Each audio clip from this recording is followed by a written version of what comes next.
Texas Week with Rick Casey is made possible by the generous support of the William and Salome Scanlon Foundation, supporting educational, environmental, and Hispanic cultural initiatives. The John and Florence Newman Foundation, encouraging an informed community. The Daniel J. Sullivan Family Foundation, and visionaries like members of KLRN. I'm Rick Casey, and this is Texas Week. Downtown San Antonio is set to get its first new skyscraper in more than a quarter of a century. Will that help jumpstart a downtown revival that has struggled for years? I'll be joined by two experts to discuss the complex deal that is producing the skyscraper and its potential impact on the city. Evan Smith, editor-in-chief of the Texas Tribune, joins me from Austin. I'll ask him the age-old question, what are they smoking in Austin?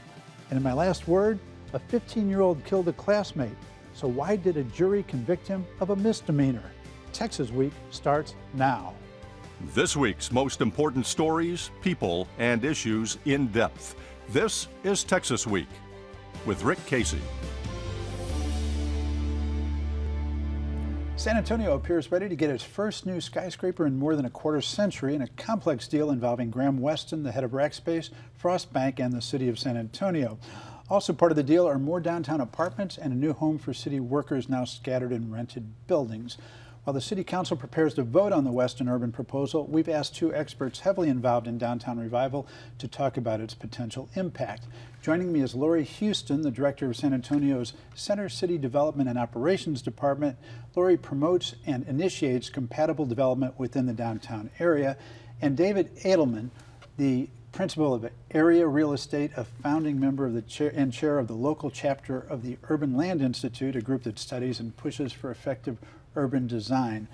Larry, let's first quickly go through the deal. It's fairly complex. There are a lot of things going on downtown, but let's talk about the latest one and one that actually looks ready to happen, the new tower for Frost Bank. Great. There are a lot of moving parts. The transaction involves the City of San Antonio, Frost Bank, and Weston Urban. The city will sell 3 properties to Weston Urban, and they include the San Fernando Gym property on Travis, the Municipal Plaza building on Commerce, and then a small surface parking lot we have on Flores Street. The Weston Urban Department will use that to facilitate housing development, and at minimum they'll build 265 new housing units. The city will purchase the Frost Bank Tower for a price of $51 million, and this will be our new consolidated administrative office tower. We currently rent in 5 spaces. We're able to consolidate our operations and come from 11 spaces to 5 properties within the downtown area, saving us $3.8 million in lease payments annually. And finally, Weston Urban will build a brand new tower for Frost Bank to serve as their headquarters. It'll be a 400,000 square foot tower, Class A space. Frost will occupy 250,000 square feet. First tower since, I believe, 1989. And in many of the newer high-rise buildings downtown have been hotels, but this is actually going to help bring more workers downtown and consolidate ones you already have around. Absolutely. Class A space is really in demand for downtown San Antonio. On average, we're around 8 to 9% in vacancy for downtown Class A space, and that's similar citywide.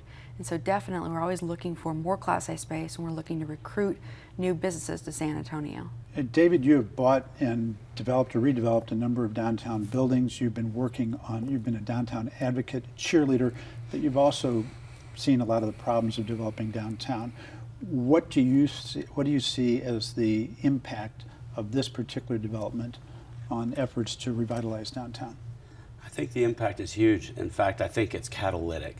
If you look at downtowns like many other neighborhoods, you need a balance. And we have been strongly dominated by the convention and tourist market for many, many years. The hotels, if you look since 1989 when the last office tower was built, every high-rise or mid-rise building downtown, and there's been many of them, 100% of them have been hotels. And some of the older buildings have been converted to hotels, like the old Alamo National Bank, and a few other properties. Right. So I think every market needs a good piece of balance. We've had a housing first strategy where we've been trying to do housing downtown to catalyze, but I think this is really exciting that we actually have an office tower going and hopefully attract more office to downtown. Lori, can we expect an architecturally ambitious building, this new tower? Oh, absolutely. This will be Frost Bank's headquarters. They have a beautiful building in Austin. they want to make sure that they have a building that they're proud of. And if you work with Weston Urban, they will tell you they're going to be doing an international competition to ask architects to submit designs, and they'll make sure that that design that they go forward with will be something that San Antonio can be proud of. I understand that that the officials at Frost Bank say that their experience in Austin, where they have a signature building, if you drive through downtown and you see their big name on top of what is a obviously new and exciting building, that's actually helped them market themselves in Austin. Absolutely. So they're expecting the same kind of thing here. Yes. Do we know anything about the competition? No, we don't. Weston Urban will be working on exploring the next steps for that competition, but we will expect something to be fabulous and add to our downtown skyline that we can be proud of. Do you see this as, I think right now if you drive into San Antonio, a lot of us feel there's so many changes going on, but if you look at the downtown skyline, it's not exactly a real impressive. What does this do for that? Well, I think that I believe in my personal practice that great design creates value in real estate, and it creates value in placemaking. And I really, really have high hopes that they're going to do something that's incredibly innovative, that's beautiful. While it needs to be complementary, it really needs to stand out and make a statement. I hope they can pull that off. There is another high-rise going on, another hotel on Soledad between Commerce and Houston. Do we know anything about the architecture plan for that? No, we don't. We do know that it involves the demolition of some historic buildings, but that corner has been vacant for years. We feel that anything that adds to the value of that corner and brings life to that corner will be a great amenity for San Antonio. Right. Although, frankly, hotels are not known as a species for producing great architecture. There are a few exceptions. Well, they will have to go through the HDRC and the downtown design guidelines, and we recently adopted those downtown design guidelines about 2 years ago, so we're working with a developer to make sure that it's something that adds value.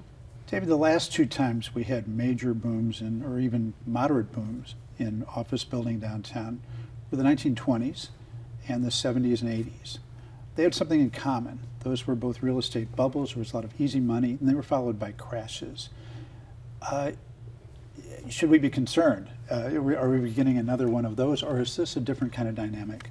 This is completely different dynamic. Even before the recession of 2008, 9, and 10, if you could fog a mirror, you could get a loan, in residential primarily, but in other product types as well.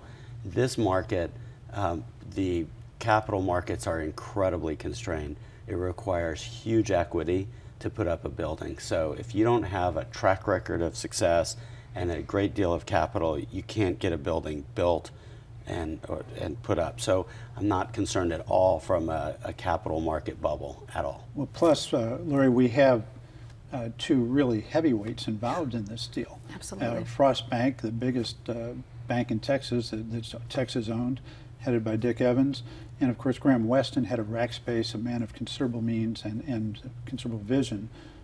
So it's not like we have some fly-by-night developers coming in.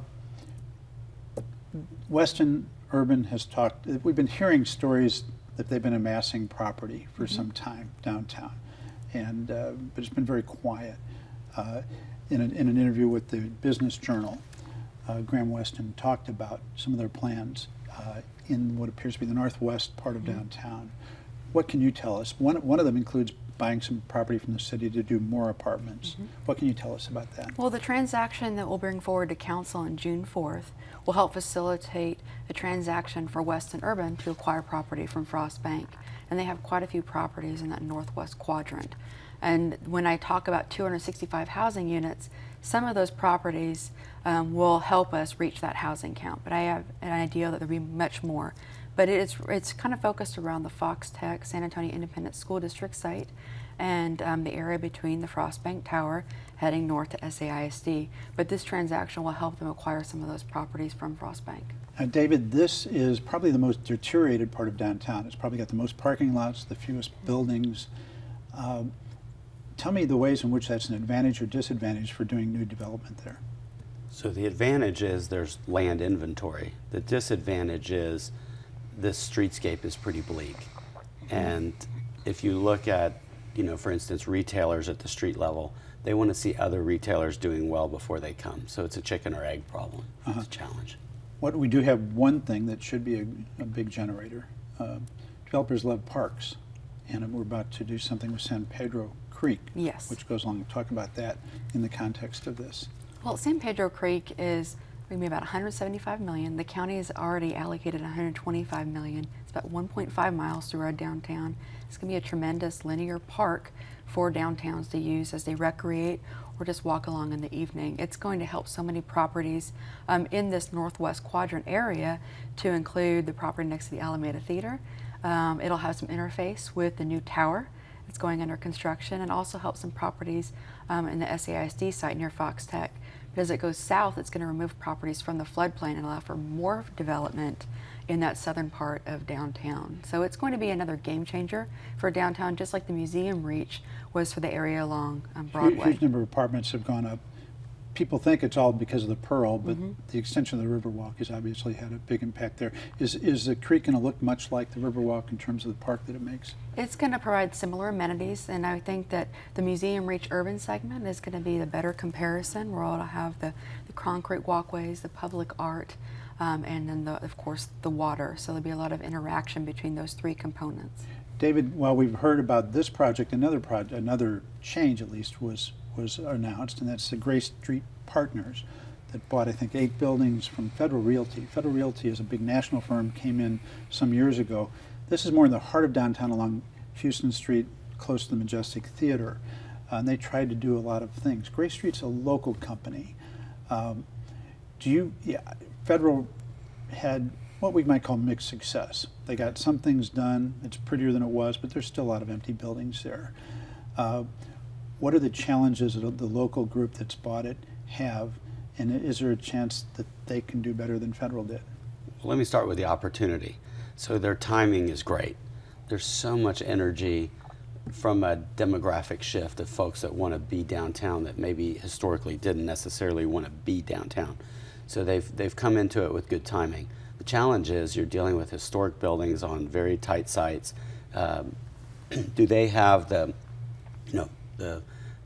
heart to jump in there, dive in, and take down what is a very challenging project?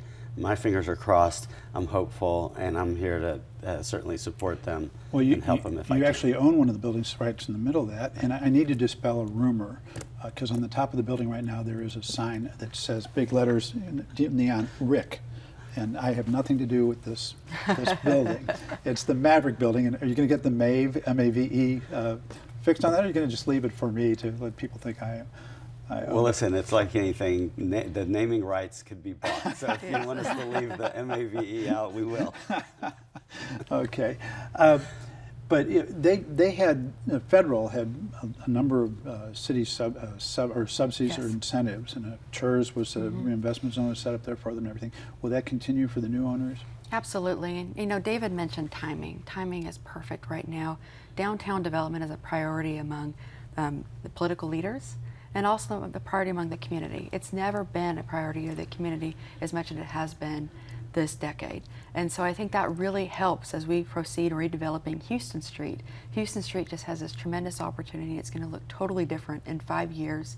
Something that I want to mention is you have the Alamo, and we have a great partnership with the state, and we'll be redeveloping that area. And then you have Market Square, and we're working with Centro on redeveloping Market Square area, which we call Zona Cultural. So you have these wonderful anchors, and then you have this beautiful street that's been redeveloped, and it's going to be further redeveloped with the enhancement of the Maverick, the Gray Street properties, and Soledad. Once again, though, I doing some reading. You suggested in a speech you gave, a handout you gave, Brookings Institution's 12 Steps program for rebuilding downtowns. Fascinating stuff. It's going on all over the country. This is part of a revival throughout the country, and as is often the case, San Antonio feels like it's coming a little later. Sometimes that helps us avoid making some mistakes. But we have something nobody else has that has been considered one of our great assets, but it's also suggested that it's one of our great challenges, and that is the Riverwalk. And there are some people who suggest, some very thoughtful people that suggest that the Riverwalk, because it's such a great magnet, actually makes it more difficult to develop the rest of downtown. David, what's your thoughts on that? It's true. It's about balance. And the Riverwalk has been the great sucking sound of all the economic opportunity for downtown for a long time. So it's a great thing that we have this incredibly vibrant downtown, but it's not necessarily been for the locals. And just when you look at the price points of restaurants and the nature of it, it's been very much geared towards both a convention and a tourist traveler. That's the challenge. We also need to learn from that, because we talk about placemaking and creating these great places that residents want to come to. Well, the Riverwalk we did placemaking in the 1960s, and we attracted tourists. And we have 13,000 hotel rooms, 570 conventions annually, and $26 million in revenue that comes from that on an annual basis. So we know how to do placemaking in downtown San Antonio. So we need to learn from that and improve our public realm in other areas so we can make sure that we get that residential balance that David mentioned earlier. You know, obviously, in that mix, what we need is more residents and more workers. Yes. Do you have a notion of a tipping point for downtown residents? I think we're almost there. We have a goal of 7,500 housing units, and when we created that goal in 2011, there are about 3,100 that had already been created. We have 4,300 that have either come online or under construction. But I want to make sure I understand that, because sometimes I look at some definitions of downtown, and they seem to include halfway to Austin. But what do you include, and do the apartments near the Pearl really have an impact on downtown? Absolutely. I consider downtown a 5.2 square mile area. It's basically everything within the interstates, and then you also have Pearl, St. Paul Square, and the near West Side. Those areas are so important because they really kind of feed into our downtown. You have people who live at Pearl who take the river and walk downtown, and the same will happen on the east side and the west side. Laurie Houston with the City of San Antonio, David Adelman, downtown developer. Thank you both very much. Thanks, Rick. Evan Smith, editor-in-chief of the Texas Tribune, joins us from Austin. Welcome, Evan. Hi, Rick. I have a question for you. Do any of your young reporters, as they go through the Capitol these days, smell a certain sweet smell coming out of a committee room? And if they did, would they know what it was? You mean chamomile tea or potpourri or patchouli? No. I mean cannabis. I think you're talking about something else. Yes, it's a remarkable day when one visits Twitter to see a tweet that says, Texas House Committee votes to legalize marijuana by a vote of 5-2. Most people around the country thought that they were reading The Onion or some parody publication. This is the heavily Republican Texas legislature, a legislature in a very blood-red state. This is not Colorado or some communist state like Oregon. This is Texas, but indeed I was disappointed to see that. I was disappointed to see that none of the representatives was from San Antonio. I assume they were all from Austin. No. In fact, the person who carried the bill, David Simpson, is from the big drug community of Longview, Texas. I mean, the whole thing is improbable from the very beginning.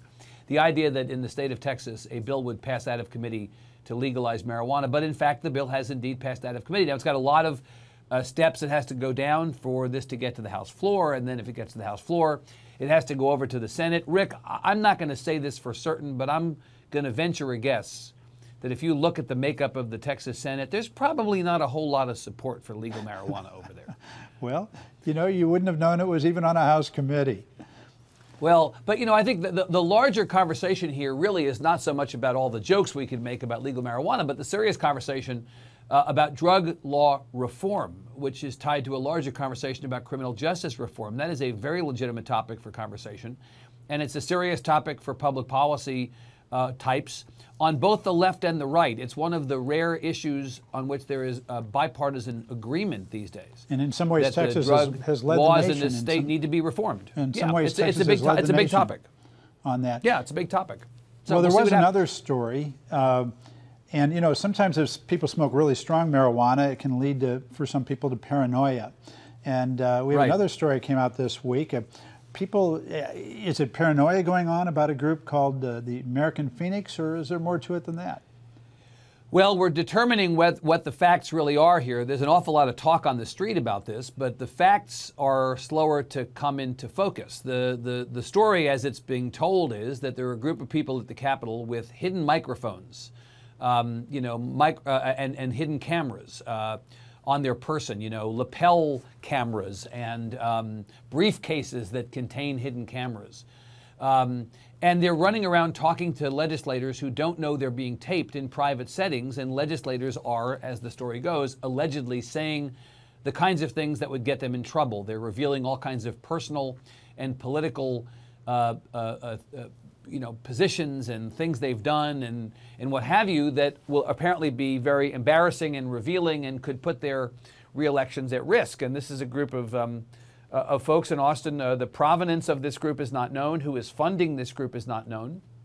They are apparently taping both Democrats and Republicans, but basically it looks like an effort to get the impure Republicans, that is, those on the left end of the conservative end of the spectrum, to somehow show themselves to be unworthy for public office, and so they might ultimately be vulnerable in a primary. You and I are old enough to remember Donald Segretti from the Nixon era, from Watergate, right? Dirty trickster. Dirty tricks, yeah. These are modern-day Donald Segrettis. These are people who are doing, and apparently it's legal.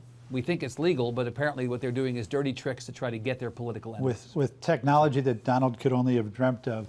Evan Smith, editor-in-chief of the Texas Tribune, thank you very much. Thanks, Rick. We've set up a link to the Texas Tribune website. Just go to klrn.org/TexasWeek.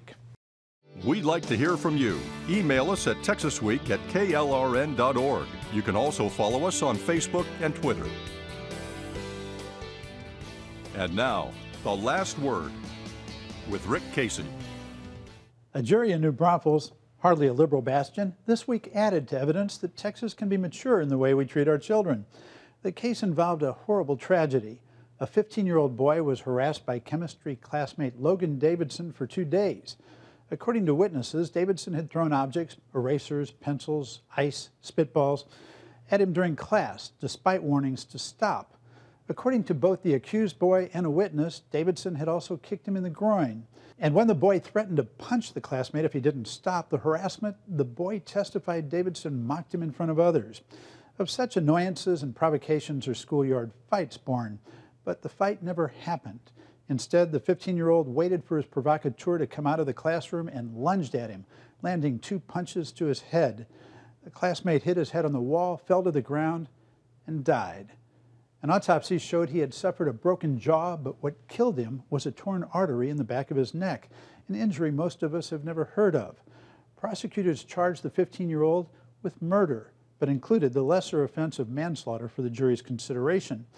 Nobody suggested that the 15-year-old, who was not named in news coverage because he is a minor, meant to kill Davidson, but under Texas law, intent to kill is not necessary for a murder conviction.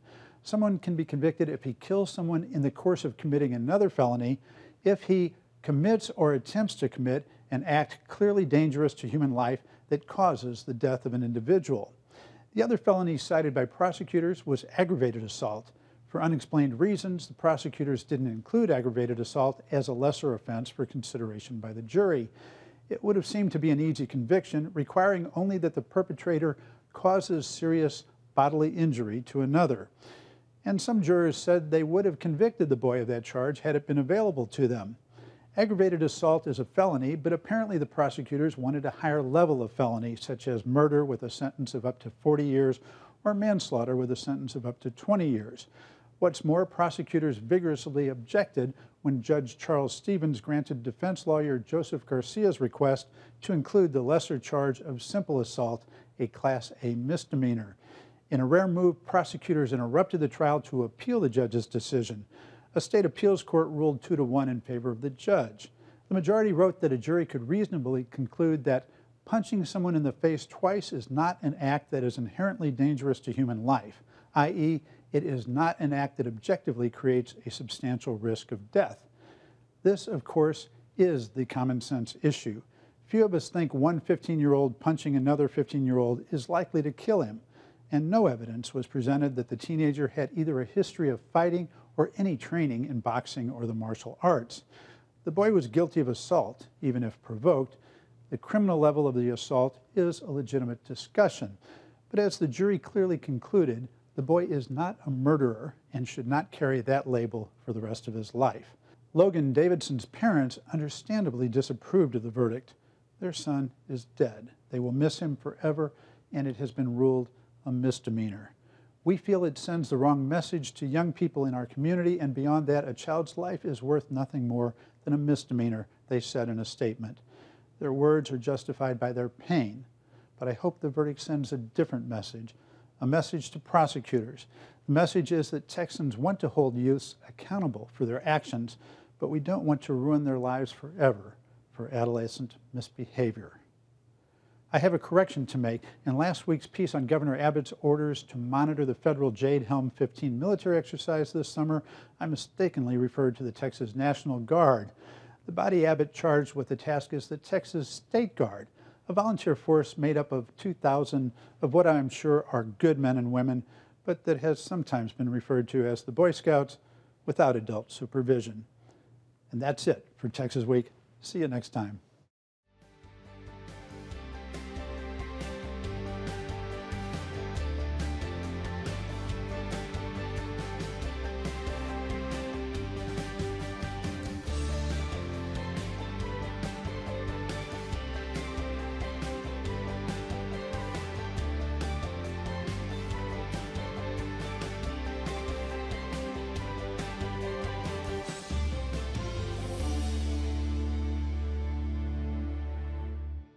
Texas Week with Rick Casey is made possible by the generous support of the William and Salome Scanlon Foundation, supporting educational, environmental, and Hispanic cultural initiatives. The John and Florence Newman Foundation, encouraging an informed community. The Daniel J. Sullivan Family Foundation, and visionaries like members of KLRN.